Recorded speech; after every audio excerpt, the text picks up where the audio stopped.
திருவாரூர் அருகே பால் பாக்கெட் ஏற்றி வந்த தனியார் சரக்கு வாகனம் ஓட்டுநரின் கட்டுப்பாட்டை இழந்து வீட்டுக்குள் புகுந்து விபத்து நேரிட்டதில் கர்ப்பிணி உட்பட 5 பேர் உயிர் தப்பினர். கூடுதல் தகவல்களை தருகிறார் எமது செய்தியாளர் ரவி. ரவி, வணக்கம். முழு விவரங்கள் என்ன? வணக்கம். இது திருவாரூரிலிருந்து குடவாசல் பகுதியில் உள்ள சில்லறை விற்பனை கடைகளில் விநியோகம் செய்வதற்காக இந்த தனியார் பால் நிறுவன சரக்கு வாகனம் இன்று காலை பார்த்தீங்கன்னா குடவாசல் நோக்கி சென்றது. திருவாரூரிலிருந்து குடவாசல் நோக்கி சென்றது. இந்த வாகனத்தை வலங்கைமான் பாதிரிபுரத்தைச் சேர்ந்த சிவசங்கர் என்பவர் ஓட்டி சென்றுள்ளார். இந்த நிலையில மூலகுடி என்கிற இடத்துல இந்த பால் ஏற்றி சென்ற சரக்கு வாகனம் அதிவேகமாக சென்ற போது ஓட்டுநரின் கட்டுப்பாட்டை இழந்து திடீரென சாலையின் இடதுபுறத்தில் இருந்த சாமிதாஸ் என்பவரோட ஓட்டு வீட்டின் சுவரை இடித்துக் கொண்டு வீட்டுக்குள் புகுந்து மோதி நின்றுள்ளது.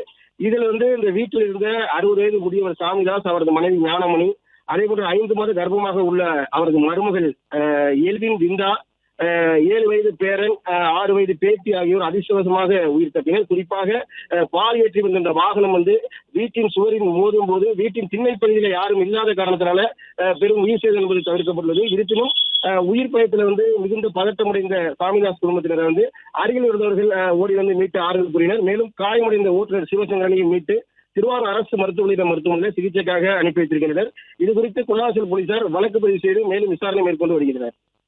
பிளே ஸ்டோர் மற்றும் ஆப் ஸ்டோரில் இருந்து பாலிமர் செயலியை QR கோடு மூலம் பதிவிறக்கம் செய்யுங்கள். செய்திகளை உடனுக்குடன் பெறுங்கள்.